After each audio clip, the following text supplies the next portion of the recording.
middle of the highway. Siguro nasa, I think malapit na ako sa Padre Garcia.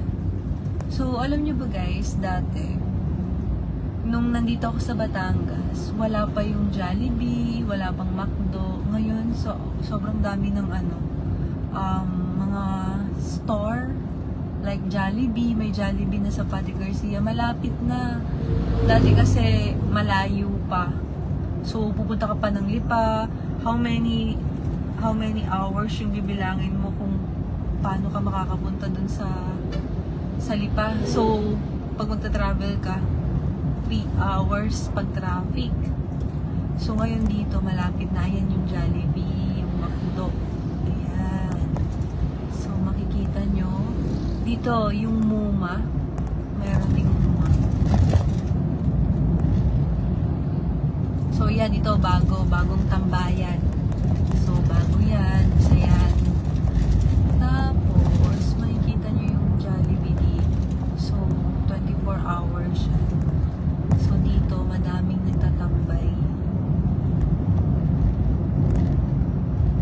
So, ito yung Jollibee. Yan. Dito yung MUMA. Magkakahilera itong mga to. So, ito yung Padre Garcia. Welcome to Padre Garcia, Batangas. Okay, my checkpoint. So, every time na pupunta ka sa Batangas, maraming checkpoint. So, madaming nag-aabang na jeep dito. Ayan. Diba? Daming mga tao. So, yung jeep dito, as in ginto. Swerte ka kapag makakasakay ka na agad ng maaga. Pero pag naiwan ka ng jeep, naku, matagal ka na agad makakauwi ng inyong bahay.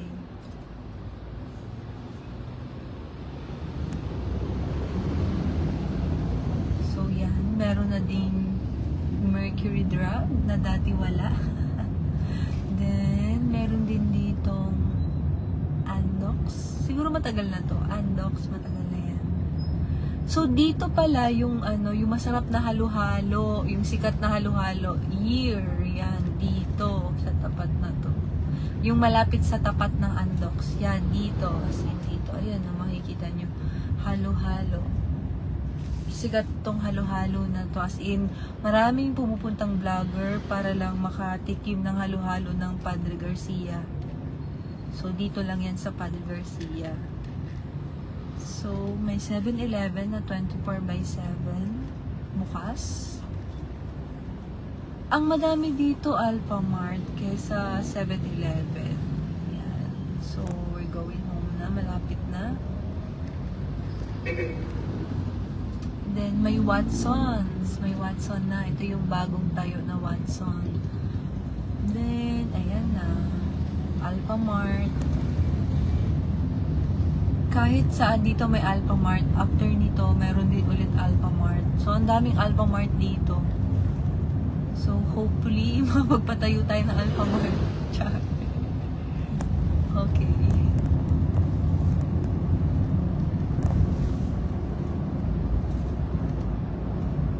So, yan.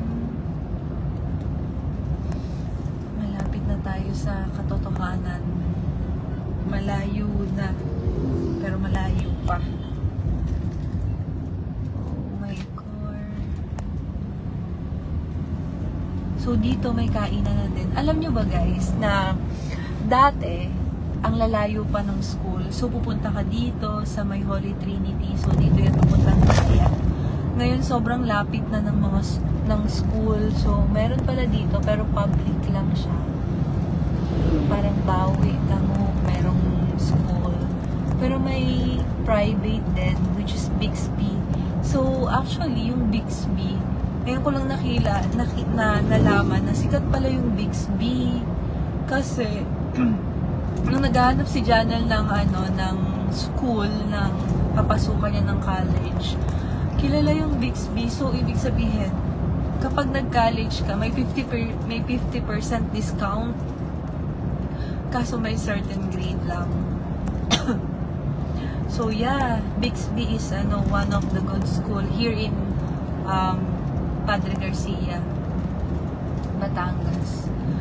So, I don't know lang kung yung Trinity Dead is kilala, pero ngayon ko lang nalaman na kapag nasa Bixby ka, kilala ka as a good student.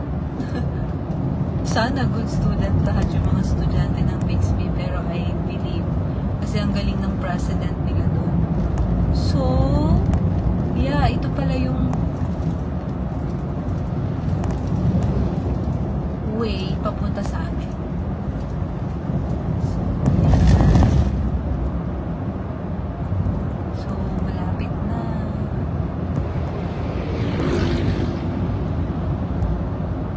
This way.